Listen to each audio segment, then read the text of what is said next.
sa mga tao naman na biniko tayo, sila ay magsisilbing lesson na lang sa buhay natin.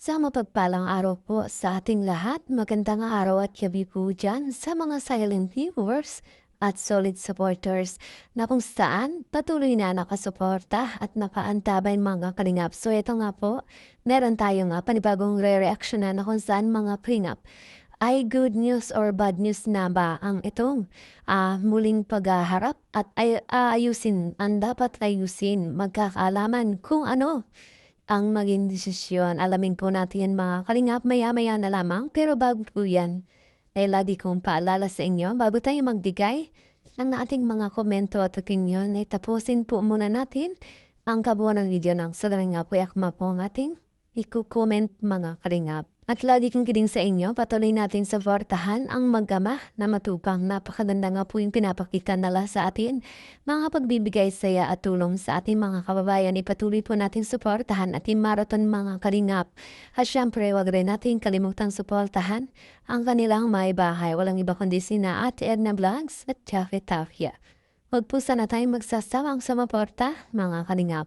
Riyan, balik tayo sa ating re-reactionan ngayong araw mga kalingap patungkol kung saan ito nga po na muli kayang maghaharap o muli bang maghaharap at ayusin ang dapat ayusin. Magkakaalaman nga po yan kung ano ang maging desisyon ni Kalingap Rab at Kiabal dito mga kalingap. At dahil nakauwi na rin nga po itong sina Kalingap Rab galing sa Korea, ay ito nga po at pang nakikita natin mga kalingap na meron ng desisyon itong si Kalingap Rab na kung sino nga ba o ano nga ba ang maging desisyon niya at mukhang ito nga po nakikita natin na mukhang meron siyang papalayain at dahil sinasabi niya mga kalingap na meron talagang aalis at meron ding darating sa mga kalingap. Sinasabi niya rito na mukhang meron na siyang palalayain sa kanyang kalingap o isa man siguro yan sa beneficiary. At usap-usapan nga pong ito si Beyonce ay hahayaan na ni Kalingap Rab na tuluyang mamaalam sa kalingap kung yun nga po ang kagustuhan ng family batalero. So yun nga po mga kalingap, ano kaya ang magiging desisyon nawa nga po o ang hiling ng ilan ay pakawala na ito si Beyonce. So kung ganun pa man mga kalingap, ay sana muling maghaharap-harap sila at pag-usapan ng patungkol dito. Nang sa ganun mga kalingap ay mapag-usapan ng maayos at hindi nga po dinadaan sa mga komento. Lalo na nga po ito si Nanay Hansel at kumpirmadong legit nga po yung kanyang account na ginagamit sa pag-comment dito. Sa pag-live ni Kuya Bal na kung saan sinabi rin ni Kuya Bal na confirm nga po, kumpirmadong at hindi po fake account o hindi nga po dami account. Marami na nga po ang mga naging komento dito at talagang halos laban na dito sa Kalingap kung kaya nire-reaction na ito ni Kuya Bal at hinahanapan ng ebidensya mga Kalingap yung kanilang mga sinasabi. At dito nga po sa pag-uwi nila Kalingap Rab galing Korea, nawa nga po ay meron ulit silang muling pagkaharap-harap nitong pamilyang batalero ng sa doon nga po mga kalingap ay maayos na ang laan. Ayusin ang dapat ayusin at tapusin ang dapat tapusin mga kalingap. Lamang nga po ang magiging paraan para maayos na nga po wala ng isyo. Nang sa ganun ay manahimik na itong yung batalero natin dahil hindi naman na ang kanilang hinihiling ang katahimikan mga kalingap. Huwag pa nga po dyan, itong family batalero ay sinasabing umiiwas na nga raw dito kay Kuya Bal mga kalingap dahil nga po doon sa vlog ni Kuya Bal ay nakita niya o na vlog mga kalingap na nandun na si Kuya Bal at nakita ang sila Nanay Hansel na kung saan ay nakatricycle mga kalingap. At nang makita nga po ang kotse ni Kuya Bal ay bigla nga raw pong lumiko at umalis. So ayaw makipag-usap. Ibig sabihin na magpunon, ayaw makipag-usap dito kay Kuya Bal. At matatawag na talagang umiiwas mga kalingap dito kay Kuya Bal. So paano nga po malinawan ang bawat isa kung ganun nga po umiiwas sila at kung gusto mo ng katahimikan, bakit hindi sila humarap mga kalingap at huwag nga pong idaan din sa mga komento. Mas lalo po nilang pinapalala ang sitwasyon dahil doon. At meron pang humihiling na dito kay Beyonce na pagsabihan niya ang kanyang nanay, huwag niyong tigilan na nga po ang pagko-comment at idaan lamang sa magandang usapin.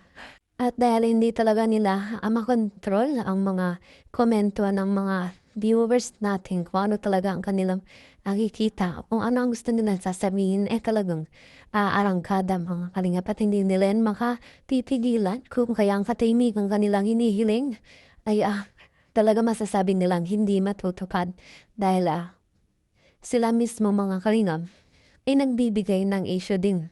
Lalo na nga po dito laban sa kalingap lalo na nga po ngayon. So sana nga po ay maayos na ito at napakatagal na rin nga pong isyong ito tungkol dito sa kila Beyonce, sa pamilyang ni Beyonce at laban nga po dito sa kalingap. At dahil handa na rin naman itong si Beyonce sa lahat, wala na nga pong problema dyan at wala na nga pong dapat pakawalan dahil sinasabi nilang si Beyonce ay inaahantay lamang na halisin sa kalingap.